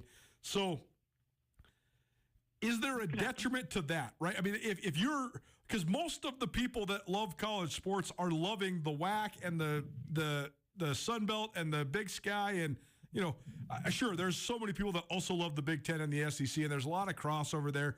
But there's 27 conferences that really aren't a part of all of this, and there's 5 that really are. And I guess soon to be 4, and we'll see that's probably going to become 3, whatever the number is. I think there's a train of thought, though, where people say, okay, good riddance. Go count your money and have fun over here, and you guys go play your pro sports. We're going to keep playing our semi-pro, almost amateur sports over here. Is there a detriment to doing that? If you just said, hey, kiss them goodbye, all the Autonomy 5 can go somewhere else. Is there a detriment to that, to the schools that aren't going down the ultimate money-chasing avenue? Well, I mean, the biggest detriment immediately is the Montana states and the Sacramento states of the world would lose out on a lot of money. Right. Money that is used to fund those operations, right? Like, I don't think anybody at the FCS level for football, even programs that have independent media deals like you guys, I don't think any of them are completely self-sustaining. So if you peel away from the NCAA and you're not part of that NCAA basketball broadcast contract anymore, you don't get access to some of the centralized resources that the NCAA has, suddenly everyone's staring down an $11 million budget deficit. And maybe you can still make that work, right? You create a new baby NCAA, you sign a different television deal, you save money in other places, and maybe that works in the long term. The reason that people aren't kind of pushing what you just described through now is, 1, the money, and 2, there's still many people that think we still benefit from this, right? Maybe it only happens twice a decade, but you get a lot of benefits financially and institutionally if you win a first-round men's tournament game in basketball. You get a lot of benefits institutionally, professionally, financially, if you win a wrestling championship, if you make the College World Series, like Oral Roberts recently did, and compete at this bigger level, and people still want to do that. Now, the world you're describing, that could definitely happen. You talk to the private equity people in this world, they think that's the most likely outcome. Some of the broadcast media consultants think that's the most likely thing. And I think in your neck of the woods, that might be okay. Hey, we've been playing Montana State for 100 years. And whatever you guys want to do in Dallas and whatever you guys want to do in Washington, D.C. or whatever, we're going to be fine over here. That's probably true. If I was a Purdue fan, maybe I wouldn't be so calm about all of this, right? Because, we can see now, what happens if you're on that proverbial cutting line. The world for Washington State and Oregon State fans is going to look very, very different in the immediate future. Maybe in the world you're describing, other schools find themselves in that situation too. A lot of uncertainty. When it comes to those two particularly, because I do think that they are two that will have sort of pillar-like influences in everything else that happens out west. It's very clear that the top Western universities are already gone. I mean, Washington, Oregon, USC, UCLA, they're out. Washington State and Oregon State sort of have no playground to play on, right? They are, quote-unquote, superior to very many of the other Western Division I athletic programs, but they don't have the media market to be getting courted by the Big Ten or the SEC. They don't really have a lot of the other things that maybe those Power 4, Power 5, whatever conferences might want. But then they also are trying to hang on to a lot of that revenue that's been produced by the Pac-12, the NCAA tournament money. There's all these different things that exist that make it beneficial for them to somehow rebuild the Pac-10 or the Pac-12 rather than rejoin up with anybody or everybody else. So if you are Washington State and Oregon State, what do you do? What's the strategy moving forward? The only strategy, I think, is you have to play every single card in your hand, even if those cards suck, to try and stay in a big league. Let's take Oregon State here specifically, right? The Oregon State's been playing a lot of those Pac-8, Pac-10, Pac-12 institutions for 100 years. They have the enrollment that's closer to those institutions. They have an elite national championship caliber college baseball team, which is not really the case for many of the Mountain West or Big Sky or Big West, kind of programs, right? They're not going to be able to meet their championship aspirations, necessarily playing Pacific and Pepperdine and St. Mary's for 18 games a season. I've been written about this, right? The potential loss in the local economy, the loss for tourism, the loss in the exposure is very significant. There's no direct pathway to put yourself in a position to be in the Big 12 in 3 years. Or, quite frankly, in 3 years, there might not be a Big 12, Big 10, or SEC. There might just be College Football Champions League Series A. Right. And then you might want to be in there. And they have a financial argument, I think, to potentially be in that group or maybe not.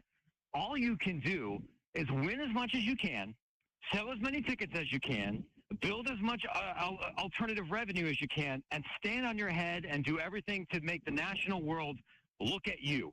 Like, I'm actually going to write about this, I think, in a week or two. If I'm Oregon State, like, at the end of this baseball season, I'm issuing a challenge to the Oakland A's. And I'm like, scrimmage us in February. Your place or ours, we'll put it on TV. If you don't play us, we're going to put a billboard saying you're cowards. We're going to play a national college baseball schedule, but, whether it's the Athletics or the White Sox or the worst team in Major League, like, you kind of have to make a spectacle of yourself a little bit, because the alternative, when you're used to making $50 million a year and you drop down to 8, is almost annihilation. If you're already down to 8, there's not a whole lot more that the world can take from you. You honestly have some more flexibility. It might be easier in many ways to be Northern Arizona than it is for Oregon State, because Oregon State has a mortgage where it is dependent on making a certain amount of revenue, and that looks very uncertain right now. He's Matt Brown, founder and curator of the Extra Points newsletter. Let people know a little bit more about this, Matt. I know we talk about it quite a bit here. We read all your stuff, but let people know how they can be involved with you and have access to your great journalism skills on a daily basis. You bet. I publish Extra Points. It's a newsletter covering off-the-field stories in college sports from Division I all the way down to Division III. I'm based in Chicago, and I do original reporting as well as some analysis on conference realignment, media markets, labor law, NIL, licensing, which kind of got me to the college football video game world, and a bunch of stories in between. So, if you're interested in the video game, I got a ton of behind-the-scenes stuff coming out yesterday, today, and tomorrow. I have some other business stories coming out next week. It's a newsletter read all throughout this footprint by athletic directors, conference commissioners, and coaches. So if you want to know what your school's reading, you might enjoy Extra Points. You can find that at extrapointsmb.com, or you can find me on Twitter at MattBrownEP. Pleasure as always, man. Thanks so much for making some time. Of course. My pleasure. Be well, my friend. There you go. Real journalism. I love it. I love that guy's perspective. He does the work. That's the thing. It's like I always say, people give you credit. Hey, this guy's so smart. He knows so much about all this stuff. You can't know about anything unless you learn it. You have to learn it. And the only way to learn it is to put in the work. What does Matt Brown do? He puts in the work. That's why he's so good at talking about this stuff, because he's reporting this stuff in and out on a daily basis. And we love his contributions here on Nuanez Now. Our ESPN Roundtable, proudly presented by Paradise Falls of Missoula. Paradise Falls serving breakfast, lunch, dinner. They have a full-service casino. Also have more than 20 big screen TVs. Great place to watch any and all of the games, no matter who your team is. They will have it on for you. Check out Paradise Falls on the south side of Missoula, 3621 Brook Street to be specific. Paradise Falls, Missoula's coolest hotspot. The T-Wolves got one last night. Is that a glimmer of hope to potentially extend the Western Conference Finals? Or is this one over? The Boston Celtics await. We'll talk NBA on the other side. Don't change that dial. Keep it right here. Nuanez Now, ESPN Radio.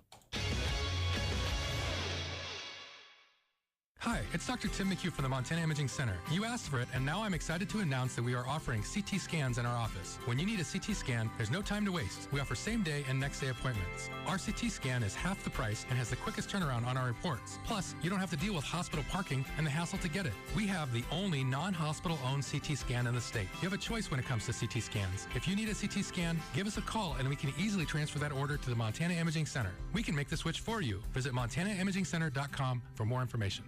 Join Greater Good Health and the American Red Cross for a community blood drive on May 29th from 9:30 a.m. to 3:30 p.m. at Greater Good Health's primary care clinic in the Northgate Plaza on North Reserve. Your donation can help save lives. To register, visit redcrossblood.com and use code GreaterGoodHealthMT. Your blood donation ensures local hospitals have the supply they need, and it all comes from generous volunteers like you. Mark your calendars for May 29th and join us in making a greater good. Thanks for giving back, Missoula. Season passes are on sale right now and your bank balance just won't cover it? We've got you. Call Farmer State Bank and ask about our credit card. Our Adventure Card has all the features and benefits you'd expect, but it's issued and backed by Farmer State Bank, your local independent Montana bank. Apply today and grab that great deal on a ski pass before they're gone. For shopping, for travel, for life. The Adventure Card from Farmer State Bank. Member FDIC. Ready to dive into some sizzling deals? This weekend only, Mountain Hot Tub is hosting a spectacular pop-up sale at the Ravalli County Fairgrounds. Don't miss out on their lowest prices of the year. Check out unique one-of-a-kind spas, 2023 demo models, and a wide selection of refurbished hot tubs with prices starting at just $19.95. These deals won't last long. Hurry in to meet the Mountain Hot Tub team and find the spa of your dreams. Sale starts Thursday, May 23rd at 10 a.m. Mountain Hot Tub at the Ravalli County Fairgrounds. They can't wait to see you there. Hey, this is producer Andrew at Nuanez Now, here to tell you all about the new ESPN MT app. The ESPN MT app is your new home for watching all live and archived episodes of Nuanez Now, as well as Montana Grizzlies hockey games. You can download the ESPN MT app on all iPhone and Android devices. Just go to the App Store and search for ESPN MT. To make sure that you'll catch every second of Nuanez Now and the excitement of this year's Montana Grizzlies hockey season, download the ESPN MT app today. Let's cover our city with art. The City of Missoula Public Art Committee invites artists residing in Missoula County to apply for a public art project to create art on traffic signal boxes located throughout Missoula. The goal of the project is to use local traffic signal boxes as canvases to enhance Missoula's visual surroundings. The boxes to be painted are Highway 10 West and Mary Jane Boulevard and Palmer Street and West Broadway. The deadline for applications is Friday, June 14th. Find the application online now at publicartmissoula.org. ESPN Missoula Sports Center. On the very last jump of her high school career, Ava Kellenberg had the leap of a lifetime. Hello, I'm Andrew Houghton. At the Class AA State Track and Field Championship meet in Great Falls, Kellenberg, a senior at Missoula Sentinel, soared 40 feet and 8 inches in the triple jump, shattering the all-class record held by former Spartan standout Lauren Hagen since 2019. The epic jump broke Hagen's old mark by nearly a foot. Kellenberg is headed to UCLA next season. At the Class A meet in Laurel, Olivia Lewis also had an unforgettable performance to smash another all-class state record.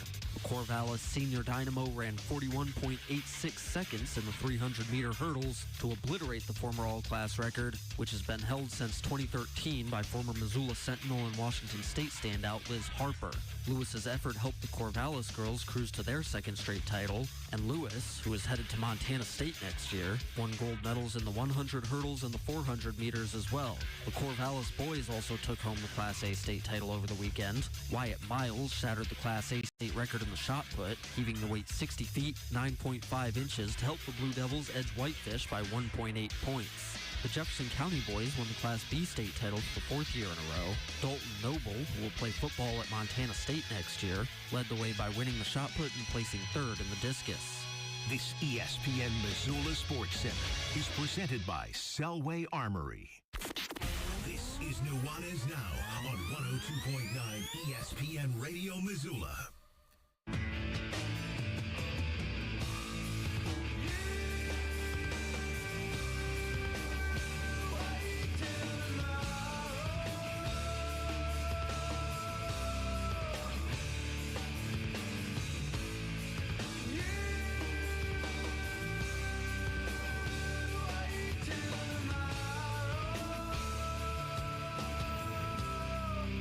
Welcome back. Nuanez Now, ESPN Radio. Most days SWX Montana TV, but not today. We are preempted by the NAIA College World Series, which is a annual occurrence, something that SWX is always proud to carry. So we'll be back on the tube here relatively soon. You can always also stream the show, 1029ESPN.com or the ESPN MT app. I'm Colter Nuanez coming to you through the ESPN MT studio here at the Missoula Broadcasting Company. Missoula Broadcasting, locally owned and operated for almost 2 decades, and proud to say so. Talk some NBA playoffs, but first, I got to ask Andrew about the NCAA video games.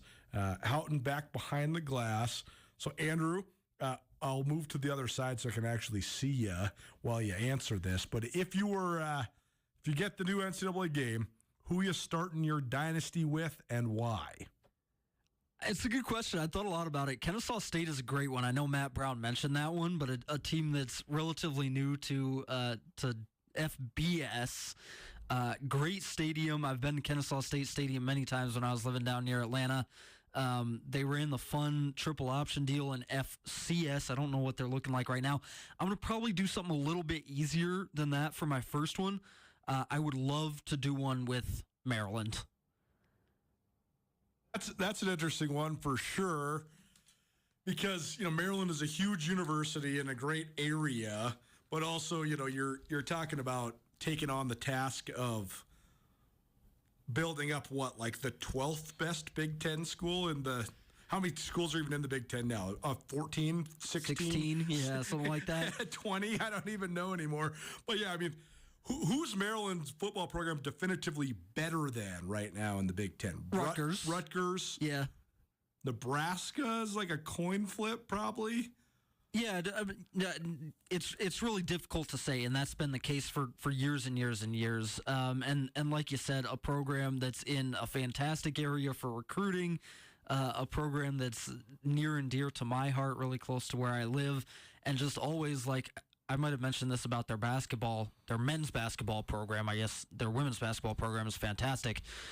Always thought that it should be better than it's been for the last 20 years. I mean, for Maryland football, even further back into the future than that. But what happened to Maryland basketball? I mean, because they won a national championship. They won a national championship. That was what, 2000, early 2000s? 2002, I believe. I was just looking at the banner because I was in the basketball stadium. Right. My sister graduated on Tuesday. Right. Lonnie Baxter and Juan Dixon and the boys. Steve Blake, yeah. And they've struggled since. I mean, ever since Gary Williams left, they've struggled to find the next coach. They had that run with Mark Turgeon for a while.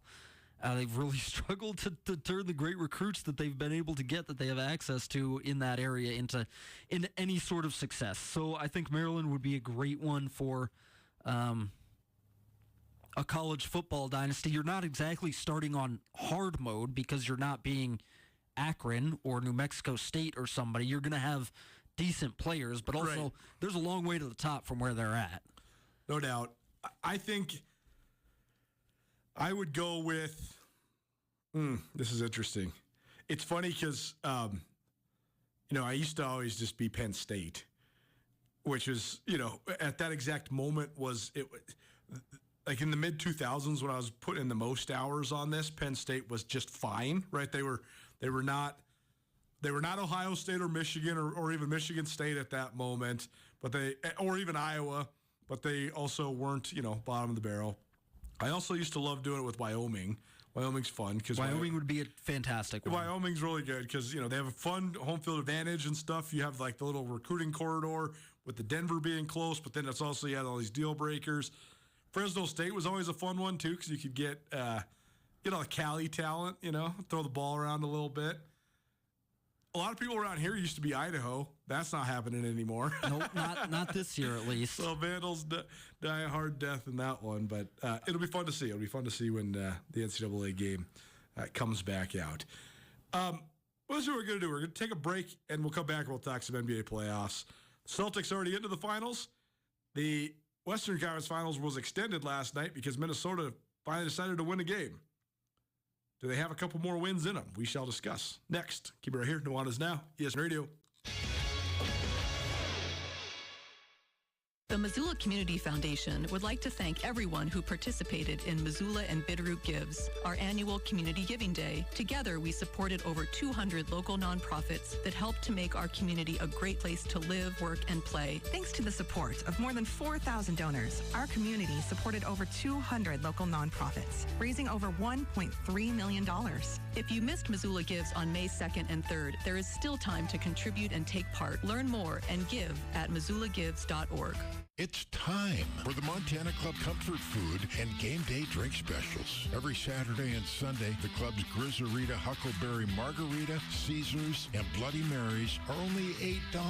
Pair them with custom grilled prime grade Montana Club steaks or a tender prime rib sandwich. And don't forget the cheese fries. Full menu at montanaclub.com. So get into the Montana Club today for an unrivaled flavor experience on Brooks and North Reserve, Missoula. Get ready, Montana. Place bets on your favorite teams and games, both collegiate and professional, with Sportsbet Montana. With over 500 locations statewide, it's never been easier to get in on the action. Choose from spreads, money lines, parlays, and more. Excitement? You bet. Action? You bet. Winning? You bet. Visit sportsbetmontana.com or download the app now. Sportsbet Montana, Montana's exclusive sportsbook. This is David Odell with the Missoula Symphony inviting you to Speakeasy Symphony, Friday, June 7th at the Doubletree Inn. This swanky event is sure to be a memorable one with dinner, dancing, a unique limited live auction, plus live jazz music. Speakeasy attire is encouraged for this themed event. Please join in the celebration. Speakeasy Symphony, Friday, June 7th at the Doubletree Inn. Brought to you by season sponsor, The Good Food Store. I call myself a confident backseat driver. Mom, brakes, please. Gotcha. But I'm less confident in the economy. Same here, buddy. Thankfully, Les Schwab Tires helps make sure that our safety never takes a backseat, even when we're watching our wallets.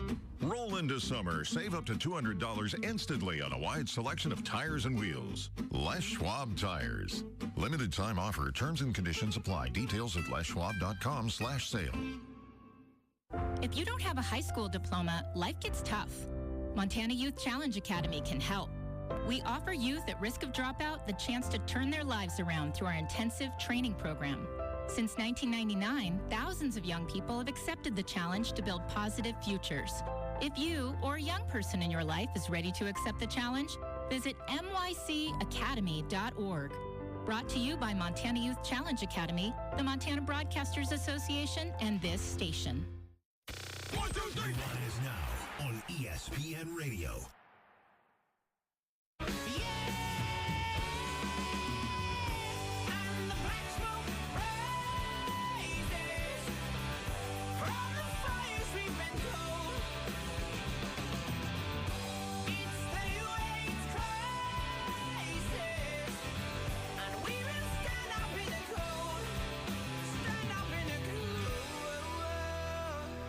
Welcome back. Not Led Zeppelin.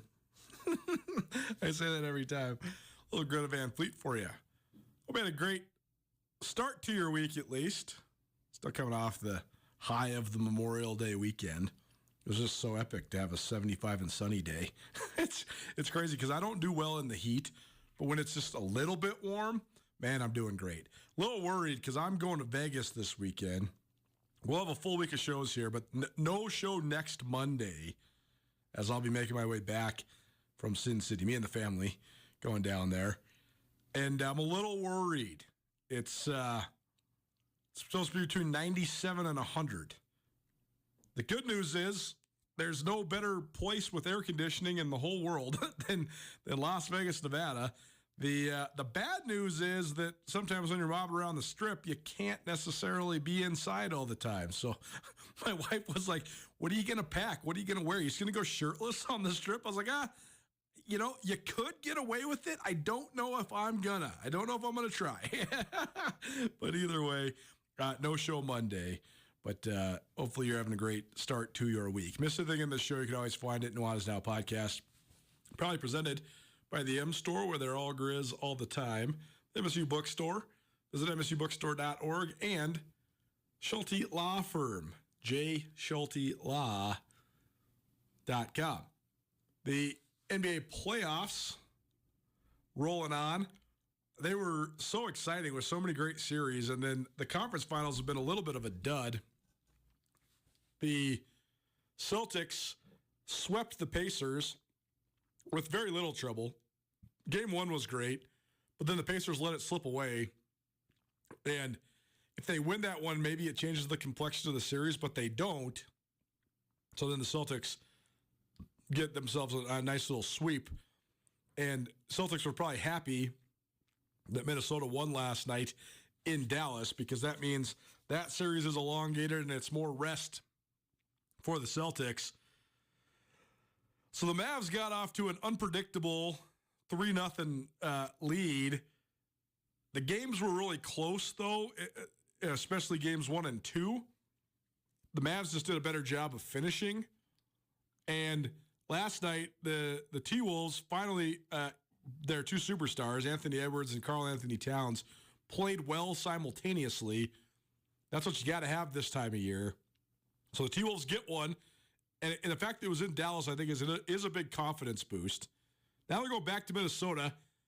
I've been really, really surprised. This NBA conversation brought to you by Sportsbet Montana, by the way. I've been really, really surprised that Minnesota hasn't been better at home. You know, there's the notion that young teams playing in the playoffs in these big atmospheres for the first time, when they're playing at home, it's actually a detriment to them because they're just a little bit nervous. But I don't know. I don't know if I buy into that. It was interesting, though, like the Thunder were not that great at home during this playoffs either. So maybe there is some validity to it. I don't know. But one part of me wants to think that, okay, the T-Wolves were all the way down to the wire, all the way down to the final minutes in game 1 and 2, even with Anthony Edwards and Karl Anthony Towns not playing great. But then the other part of me thinks that, okay, this is just going to be a gentleman's sweep. The Mavs are just better. Luka Doncic is just the best player on the floor. So maybe this will just be, a pleasant bow out for the T-Wolves, and the Mavs will just cruise into the finals. Where are you at with this one, Andrew? I mean, conventional wisdom says 3-0 deficit means the series is over. Do you buy into any sort of notion that the T-Wolves were so close the first couple of games so they can maybe rally back and make this a series? Well, yeah, Coulter, it's not conventional wisdom. It's 70 years of NBA history, which says that all of the time. The team that goes up 3-0 is 155-0 in those series. Yeah. So, yeah, it's tough. If you were looking at a series where you're saying, well, maybe they do have a chance to come back from 3-0, this isn't a bad one because, again, as you said, first 3 games that they lost, all of them were close. Mm-hmm. And the other thing you'd want if you're saying, well, they're going to come back from 3-0 here, is the higher-seeded team is down 3-0. So if they get it to Game 7, it's going to be in Minnesota. And I think despite what you said earlier in the segment, that can only be a good thing for the Timberwolves, right? There's a couple things sitting there that make me think, maybe they do have it in them. But then I go back and I think, and I just, I didn't really see the adjustment last night on defense. No. That they needed to stop Luka and Kyrie, right? Well, that's they the whole missed thing. Some shots. That's the whole thing, man. Like the NBA right now, more than any other time in its history, is so much about matchups. Just fundamentally what the T-Wolves do defensively that messes up so many people, it doesn't mess up the Mavs because the Mavs have Luka Doncic. Like, they run this weird drop defense with Rudy Gobert, and that's why he's the Defensive Player of the Year, because it allows him to roam more freely in the paint than any big guy in the NBA. Well, Doncic, if you drop wrong, he's throwing the backside lob. If you close out quick, he's hitting one in your eye, and he just completely and utterly dices this defense. But at this point, I don't know if you can go away from it because it's your DNA when you're the Timberwolves. Well, it's not even the drop, right, Coulter? I mean, they've tried everything. There's a thread on Twitter, last night or a couple days ago dissecting and breaking down. Well, look, here's 8 different coverages they've tried to throw at Luka Doncic in the pick and roll. And Luka Doncic has diced every one of them. They haven't been able to find the one thing that works, and that's just who he is as a player. There's not an answer to it. So, I look at last night's game, and it was, again, really, really close. But I think that was bad for the Timberwolves because it was really, really close despite Karl Anthony Towns playing, frankly, out of his mind before he fouled out late. Do you count on him doing that for 3 straight games? I personally don't. Frankly, I don't even count on Anthony Edwards doing that for 3 straight games. It's just really difficult to do. And also, do you count on Luka and Kyrie being not quite up to their standards in crunch time for 3 straight games? It's just too tall of an order for me to say that there's any chance for Minnesota to do this. Thanks to our friends at Florence Coffee for the continued support of us here at Nuanez Now. You want some free Florence coffee? Text us, 406-888-1029. That's 888-1029. They have 2 locations here in Missoula that are open late. One on Brook Street, one on South Reserve. You can also visit FlorenceCoffeeCo.com for more information on where kiosks are located and all the other fun stuff they have going on there. It's so interesting too, Andrew, like we love rankings in the NBA. You know, who's the top 10 guy? Who's the top 15 guy? Who's the best player in the league at this exact moment? The top, like that top 15, 20, that ebbs and flows in terms of like the order you'd rank them in, but it doesn't really change that much year to year. You kind of have your core guys that are in there. Every once in a while, one or two guys might break in and one or two might fall out. The thing that's been really interesting to me is that we sort of had this consensus that the Joker, Nikola Jokic, has been the best offensive player in the NBA over the last several years. That's why he's won the MVP 3 out of the last 4 years. And I do think still, I mean, he's one of the probably 2 or 3 best passing big men ever, and I do think that the mechanism he is for the Denver offense makes him truly unique in the modern game. That said, Luka Doncic is the best. He's the best offensive player in the world right now, and he might be the best player in the league. He might be the best player in the NBA right now. And if he leads them to the championship, he is the best player in the NBA for this moment in time. That's how you grab the conch, man. It's the easiest in all the professional sports. Well, who's the best player in the league? The dude who just won. That's right. It's that right. easy, That's generally right. in the NBA. That's right, because you can't hide from it, right? Like if he goes, I mean, right now, currently, he's only been in 2 conference finals, but he's the all-time leading scorer in the history of the NBA in the conference finals. So if he continues that and then goes and makes his first finals, I mean, dude has put up like 35 points a game for like a 2-year span right now. I mean, he's having one of the great scoring stretches we have ever seen. Well, and like you said, you can't hide from it. If they win the title, Luka Doncic finished 3rd in the MVP voting this year. If they win the title, who did he beat? Well, he beat the guy who finished second in the MVP, and Shai Gilgeous-Alexander, and he beat the dude who beat the MVP if they beat the Timberwolves. That's right. That's just the way it works. Yeah, I mean, I think I pinpointed this really early in the playoffs when we were asking about teams who could make a run. They just get open threes so much easier than they do. At a level that hasn't been matched since the Steph Curry Warriors or maybe peak, LeBron in the post Miami Heat kicking the ball out of there. They can consistently get an open three every possession so easily. It's so true, and I've come around only just because I've come around on the Mavs because I know what's happening is just inevitable. Like there was a certain point in my brain watching this where I was rooting against the Mavs, I was betting against them, and then I thought to myself, what are you doing? Let's just appreciate this. They're the best team. Like right now, I think the Mavs are going to win the championship, even if this series does go a little bit longer. Tomorrow, Ava Kellenberg, the all-class triple jump record. She just set it over the weekend. She'll join us, as will Carolyn. She does no sports. We'll see you at 4 p.m. Nuanez Now, ESPN Radio. Do you or your aspiring student need a convenient, affordable place to live while attending the University of Montana? Look no farther than Rome Student Housing. Located on Front Street, just a 10-minute walk from the UM campus and from downtown Missoula, Rome offers a variety of living options for UM students. High-speed Wi-Fi and a TV package with more than 100 channels, including the NFL Network, comes with your unit, and each unit has a full-size washer and dryer, plus its own full bathroom. Rome offers pet-friendly apartments, too. For more information, visit liveatrome.com. You hear the term small business all